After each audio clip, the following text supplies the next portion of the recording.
Howdy folks, hope you're all having a good one, and welcome to Deck of Haunts, which describes itself as a sort of roguelite, deck-building, dungeon keeper. You know what, it's probably better if I just show it to you. So, you play as a haunted house, and you have to consume humans who enter the house, and you can do that in one of two ways, either drive them insane, or kill them. You do this by playing cards from your deck, hence the deck-building part of the game. Each human has either a health bar or a stamina bar, and you attack them by playing cards from your deck. Each card has an action point cost. You can spend up to 3 action points per turn. Any humans entering your house start in the entrance room, and then they will move to an adjacent random room once per turn at the end of the turn. You do not want them to reach your heart room. Any humans who reach your heart room will damage the heart, panic, and then flee. At which point you must dispose of them before they escape, because if they do, more and tougher humans will then arrive on subsequent nights to investigate. So what could we do here? Chilling Cold. That's going to add 1 tension to every human in the current room. Now, tension multiplies the next sanity drain effect. But when their sanity next gets drained, it then resets the tension back down to the starting level. So we're going to go ahead and play this card, which will drain any human by 2. Although it's actually going to be 4, since this particular human has had their tension multiplier increased. I've got 1 action point left, so I could drain this human again, or I could inflict some damage. Whatever, why not? Okay, we've got no action points left, so we move to the next turn. The human moves to the next, in fact in this case, only adjacent room. So, well, we can do the Chilling Cold again to increase the tension level, and then if we hit them with another sanity drain, they have gone crazy, and that is this particular night over. So I've gained 2 essence for driving 1 human insane, but the upkeep on the heart room is 1 essence. So I've gained 1 essence, and now we get to the deck building part of the game. So between nights you get to add cards to your deck. The first one's basically free, it doesn't cost you any essence. So what do we have? Clawing Stone, 3 damage and sanity drain, but can only be used on a solo human. It's kind of nice.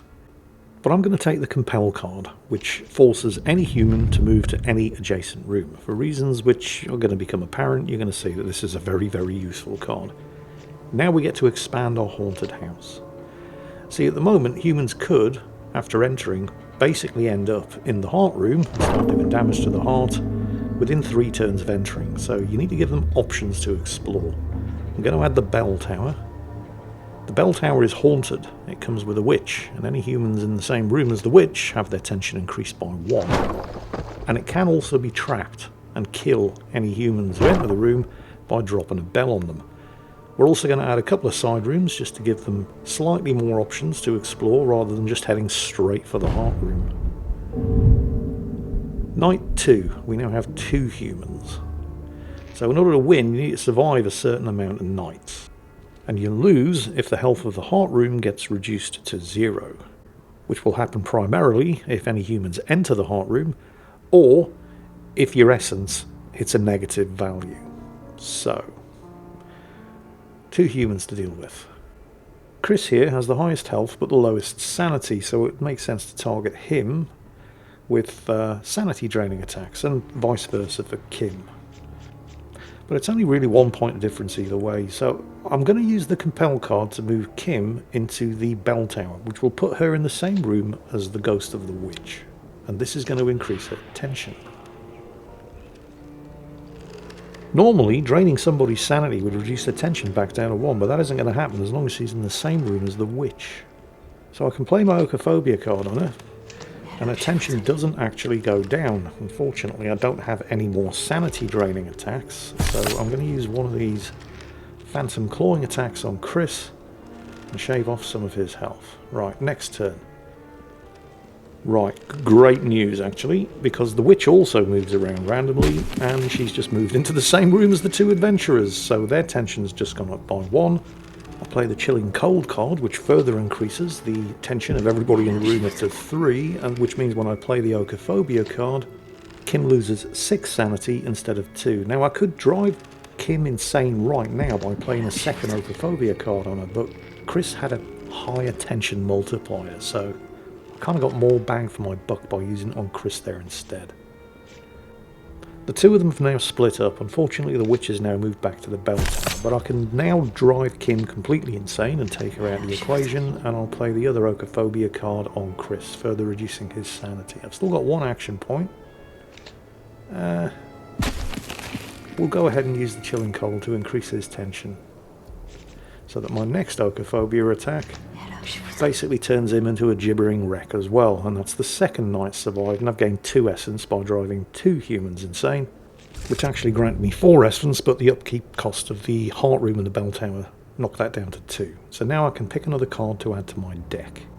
Impossible Geometry is really nice. It's actually the first time I've seen that card, but I really like the false lead card. It's not so much about the sanity drain, which is nice, but it also causes the effective human to miss their next turn. Now with the essence that I've accumulated, I can buy some more rooms for the house from the shop. First special room is now available for purchase. This is the Phobia room. So what does that do? Well, it can only be placed on a room that already consists of 4 tiles, but it turns that room into a Phobia room, and Phobia rooms drain 2 sanity from every human who enters it until the room's been investigated. Any humans that encounter a special room will start investigating it, and if left uninterrupted, they will negate the power of that room. So with my remaining points, because I'm definitely taking the Phobia room, let's buy a couple of cheap rooms. We're going to place the Phobia room down in the only 4-tile room that currently isn't already a special room like the bell tower.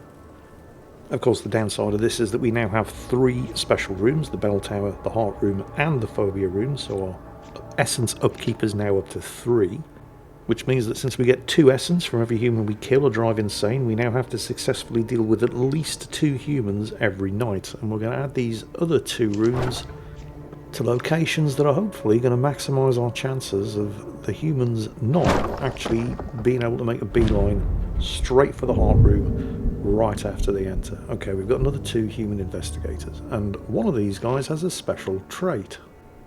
Luckily, this particular trait is quite good for us. Alice here is panicky, and that means every time she gains tension, other humans in the same room with less or equal sanity also gain tension. And her friend John also already has less sanity than her. The starting cards from the deck, however, are not particularly useful, although John also has lower health. So we're going to start off by clawing John up, and then have a look at some of the options.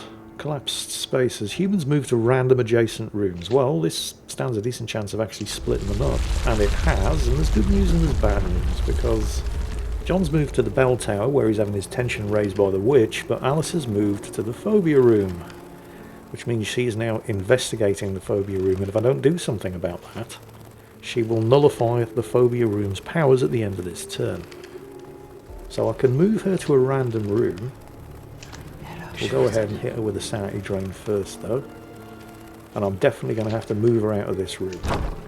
Please don't move near the heart. Okay, that's good. She hasn't actually moved near the heart room. And now I'm out of action points, so I have to end the turn. So where's everything moving? Actually, nobody's moved anywhere. Even the witch has stayed in the same room as John. Okay. So John's now on a double tension modifier, but I can hit him with Chilling Cold and put him on a triple tension modifier. I mean, maybe I should have done that to Alice, but she's only on it. That would have only put her on a double tension modifier, and it wouldn't have been enough to drive her insane. So I'm going to hit her with a false lead card, which does a sanity drain, but more importantly, it causes her to skip her next turn. Now I'm out of action points. So John leaves the room with the witch, and Alice doesn't actually go anywhere because she's skipping her next turn. So now what do I have available? Well, I've got 2 Phantom Raking cards, and John only has 4 health, which means I can kill John right now. And he's 2 rooms away from Alice, so I'm going to do that. I'm going to finish him off. John's dead. Now, it is critical that I make sure Alice does not find John's body, because if she sees his body, she will panic and flee, and I don't want her escaping. So, next turn, what can we do? Well, we'll raise the tension. We'll hit her with Okophobia. This will reduce her to 1 sanity, but I can use the false lead card, which, as well as causing her to skip the next turn, also drains 1 sanity, which means Alice has been driven crazy. We've killed John. Unfortunately, our upkeep essence cost was 3, so we've only actually gained 1 essence from that. Ooh, Overpowering Dread. Solo human, drains 5. That is huge. Imagine if you've got a triple tension modifier and I hit you with that, you're going to lose 15 sanity. Although body and soul, I mean, that's really nice as well. It effectively doubles up any health or sanity attack to do a health and sanity attack. But we're definitely going to go with Overpowering Dread because that card is really nice. And I'm not going to add any more rooms because I really don't have enough essence. Oh, now we're in trouble. So we now have a specialist investigator. This is a stonemason. The stonemason isn't going to fall for any of your shit. The stonemason is going to head straight for the heart room and start conducting a ritual there to banish the heart. So we must deal with these specialist investigators as soon as possible. Now, driving them insane is going to be tough because, well, this guy's got 16 sanity, but he does only have 6 health, so he should be relatively easy to kill. The problem is I don't really want to kill him off too soon, because then the other two are going to see the body, and they will panic, and they will flee, and then the next night and every night after we will get more and tougher humans to deal with. So, I mean, I can start up by reducing him to low health, just to make it easier to kill him when I need to.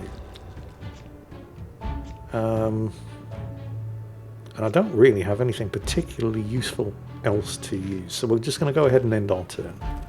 Right, 2 of them have headed straight to the phobia room, so they instantly get drained when they get there. Now the stonemason isn't going to stop to investigate the phobia room, but one of them is. So I need to stop the stonemason from reaching the heart room. I need to stop the human in the same room as him investigating the phobia room, and I mean, I can do that. I actually have 2 options. I can use the false lead card to end their turn prematurely, or I can use the shifting hallways card, which doesn't actually cost any action points, and move them to a random room. And also causes them to miss the rest of their turn. Now that the stonemason is alone, I can kill him off without triggering panic in the other 2 humans. But I now must make sure that neither of them see the body, because if they do, they are 1 turn away from escaping when they panic and flee. So I've done what I can with the cards and the action points that I have remaining, and William has now moved right next to the room where the investigator is lying dead. So I should probably deal with William first, but I have an opportunity with John because the witch has now moved to the same room as John, increasing his tension level, and John's sanity is already really low. So if I use the chilling cold on the room that John is in, this gives me enough of a tension multiplier to hit him with an Ogophobia card and drive him stark raving mad. So I've got 1 action point left. Well, William does have lower health than sanity, so I'll use the Raking Claws card on him and then hope he doesn't know he's moved into the phobia room. So he is now panicking and is going to run for it after seeing the body of the dead adventurer. And he's going to be out in 2 turns. So I need to finish him quick. Well, I could hit him with a false lead, which would cause him to stay in the phobia room and miss his next turn, and then start stacking up a bit of sanity drain. And my other 3 cards are just going to move him, and I don't want to use those because they might end up moving him to the entranceway. So we're just going to end the turn. He's going to stay in the phobia room. The witch has now moved into the same room as him, but I don't really have any sanity draining cards. However, I do have 3 phantom raking cards, and he only has 6 health left, so we're just going to rip him apart. That's another night over. 2 humans killed, 1 human turned insane, 6 essence, 3 essence cost, 3 essence gained overall. Now I can add another card to my... Oh, the nail and splinter card. You stick this in an empty room, it can't be placed in a room where there's an actual human, and it traps the room, and anybody entering the room takes 3 damage. The problem is it's unpredictable. You can't predict when somebody's going to enter that room, and if somebody does when they're on low health and you really don't want them to die right there and then. So it's nice, but unpredictable. Instead, I'm going to take the Clawing Stone card, which can only be used on a solo human, but deals 3 damage and then allows you to draw an extra card from your deck. Right, room building. So I have 4 essence, which means I can add more rooms. So let's take a living room and a guest room. Leaves me 1 essence left over. So again, the trick here is you want to give any humans entering that entranceway options that do not involve them running straight towards the heart room. Essentially, you're basically building a bit of a maze. Now remember, if you add a room of one type next to an existing room of the same type, it's not going to add an extra room, it's just going to expand the existing room. So I don't really want to place a living room right down next to another living room. Instead, I'm going to stick it over here next to that guest room, leading off from the bell tower. Okay, we've got 3 adventurers this time. None of them are specialists, but they do have some traits. This one's level-headed, so is maximum tension. You can never go up to 5 tension. This one's frail, so they take an extra 1 damage for every 20% of the missing health, but this one has a doctor's bag, which means they heal 1 health at the end of every turn for every adventurer in the same room as them. They're also tough, so they can never take more than 4 damage in one go. So I should probably either focus on splitting the doctor apart from the rest of them or just killing them off first, since they do have the lowest health. Okay, we'll do a quick sanity drain and then we'll end our turn. Let's see where they go. So good news, they have split up. 2 of them have moved into the bell tower, so they're now in the same room as the witch and are suffering from increased tension. So if I hit the bell tower room with chilling cold, that gives them a triple tension modifier. And see, the only real sanity drain thing I have here is the false lead. It's only going to drain 3 sanity, but it's going to keep one of them in the same room as the witch, assuming the witch doesn't move. And we'll do some further damage to the doctor and then end the turn. Okay, so, well, the witch has moved, which is bad. And I could kill the doctor off right now, but she's in the room right next to the bell tower, which is occupied. Which runs an unacceptable risk that if I kill her now, somebody's going to discover the body on the next turn and then flee. I do, however, have 3 solo humans, which means I can use the overpowering dread card on one of them and drain 5 sanity. Follow that up with an Otophobia card for my final remaining action point on the same human, and Chris is now down to 4 sanity. The doctor, however, has just moved into the phobia room, which she is now sharing with the witch. Unfortunately, the doctor still has a ton of sanity, so why couldn't that have been Chris?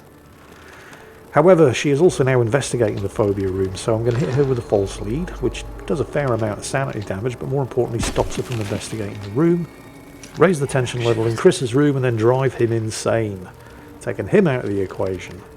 Which means, if I had another action point, I could maybe have finished off the doctor, but I didn't. Unfortunately, now I only have the 1 Phantom Raking card, which isn't going to be enough to kill her. And I don't really want to kill her in a room right next to another investigator in the entranceway, because there's an excellent chance that on the next turn they're going to find the body and then they're, 2 turns away from escaping. But I do need to get her out of that room. So I'll hit her with a claw attack, which isn't going to kill her, but it means the next physical damage attack will, and now I need to get her out of that room.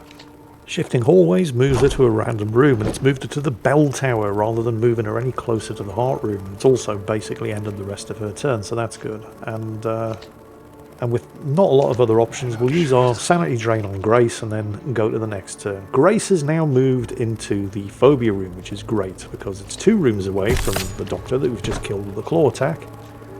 And, well, as well as suffering a sanity drain from entering the phobia room, they're now in exactly the same room as the witch, so they're on a higher tension modifier. So I hit them with a 5 sanity drain. It's actually a 10 sanity drain. And then I can very quickly finish them off in the next turn, because now they're down to 1 sanity by just hitting them with any sanity draining attack. And that's 2 humans driven insane and 1 killed, for a net essence gain of 3. So, time to pick a new... Oh, Propagating Nightmares. This is a good card. It says it adds a random phobia to your hand and repeat for every Propagating Nightmares played this turn. It costs you nothing to play and it gives you a free card. Now, the phobia cards aren't individually powerful, but they're free to use as well, so we're definitely taking that. It's probably easier to just show you what it does rather than try to explain it. So we're going to add some more rooms. I don't have a lot of essence left over. So we've got a kitchen, so I don't want to add that to an existing kitchen. Well, unless you specifically need to expand an existing kitchen to a 4-tile room so you can turn it into a special room, but I don't. I just want to give our intrepid adventurers as many choices to make when they first enter the house that don't involve them heading straight towards the heart room. I mean, at the start of the game, they could only head straight towards the heart room, and now they've got 5 different doors to choose from. And oh shit, now there's 4 of them. Oh, one of them's tough, which isn't good. One of them's soothing, which reduces everybody's tension. 2 of them are soothing. Oh, great. So we've got 1 negative trait, and 3 positive ones. Alright, so propagating nightmares. Play this as early as possible because it's free, it costs you nothing, and it gives you free stuff. So we play that and it swaps the propagating nightmares card for a free phobia card, which in this case does 1 health damage, but it doesn't cost us anything. And every subsequent time we play that propagating nightmares card, it gives us an additional free phobia card. So the next time we play it, we'll get 2 phobias. The next time we play it, we'll get 3 phobias, and they're all free attacks. Everybody's currently on a triple tension modifier, so I'm going to take advantage of that with my Okophobia cards to get 6 sanity drained rather than 2. I have to spread the attack around though, because as soon as you drain somebody's sanity, their tension resets back down to 1. And since this phobia card isn't going to cost me anything, somebody may as well have some damage. Well, good news, bad news. They've all split into 2 groups, so unfortunately nobody's alone, so I can't use any solo human attacks, but Robert over here still has a triple tension modifier, so I'm going to hit him with the Okophobia. Note the soothing trait doesn't reduce your own tension, it just reduces the tension of people in the same room as you at the end of the turn. I'm going to start softening... Oh, we've got 2 Roberts. Okay, I'm going to start softening the other Robert up for a kill later on with some physical damage attacks. And the ghost has now moved into the same room as these 2. Oh, if only I had an ability to play that was going to raise the tension of everybody in that room, but unfortunately I don't. I only really have cards that are either going to do physical damage or move people. Well, aside from the false lead card. Right, I don't want to kill this guy because he's currently in the same room as another adventurer, but he is ripe for the killing the next time I hit them with a physical attack. I could compel the guy in the same room as him to move to an adjacent room, but then they're only 1 room away and there's an excellent chance on the next turn they're going to move straight back into the room and see the body. So I'll just end the turn, and well, that really hasn't improved matters much, has it? So I did get the Propagate Nightmares card back up though, so that's now 2 phobia cards. 1 will do 1 damage and 1 will increase somebody's tension by 1. I think I'm going to use the Collapsing Spaces card to move these guys to random adjacent rooms and hope they split up and don't move to the same. They have, okay, so they're now 2 rooms away from each other, which means I can now kill Bobby off. I should probably have used the free phobia card rather than the Phantom Raking, because he only needed to take 1 damage, but anyway, he's dead. So now I've got 2 adventurers who are 3 moves away from the heart room, and 1 adventurer who's 2 moves away from finding a dead body, panicking and fleeing. Both of those outcomes would be very, very bad for me. And I do make a bit of a misplay here. I use that phobia card to raise somebody's tension, and then didn't bother using the Okophobia card to drain their, or in fact anybody's sanity. I just went for the end turn. Now, I've now got 2 explorers who are only 2 rooms away from finding the heart room, but Billy Boy is now only 1 room away from finding a dead body. So I raise his tension to 3, which means the next Okophobia card drains 6 sanity instead of 2, but which also resets his tension back to 1, which means the next Okophobia card doesn't quite drive him insane. And in the next turn, my group of 2 adventurers move 1 room away from the heart room, and Billy Boy finds the body, panics and starts running away. But I can now drive him insane, so that's 1 problem dealt with. I've got the Propagating Nightmares card back up again. So I'm going to play that, and this should give me 3 phobia cards. So what can I do with those? Because I've basically just got physical damage here, none of which is actually going to be good enough to kill off any existing human. This would actually be quite good if I could kill one of them off, because the other one would see the body, panic and run away from the heart room, and well, I should have time to finish them off, but I don't. So we're just going to have to cross our fingers, roll the dice and hope that nobody goes. They've both gone into the heart room. Well, okay, the gloves are off now. Kill one of them, which means the other one panics and is now going to run for the exit. But they're as far away from the exit as they can possibly be, so why the hell I played the Shifting Hallways card, moved them to a random room, which ended up being the bell tower, which is now only 2 rooms away from the exit, I have no idea. Sudden rush of shit to the brain. But hey, whatever, it's fine. It's no problem. We can take care of it. They have been driven insane. So that's 2 humans killed, 2 humans driven insane. I think you're starting to get the idea.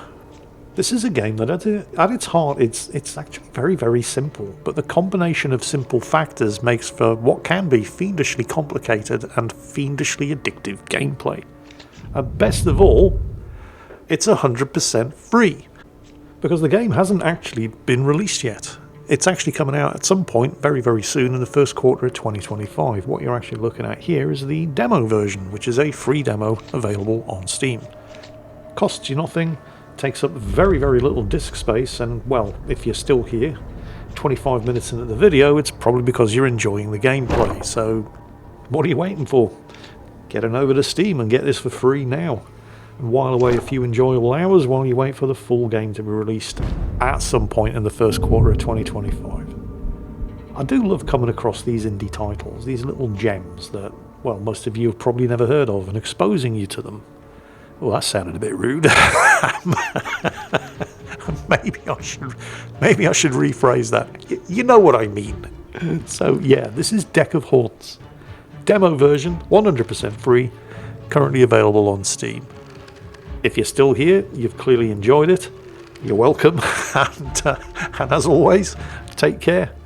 And I'll catch you next time.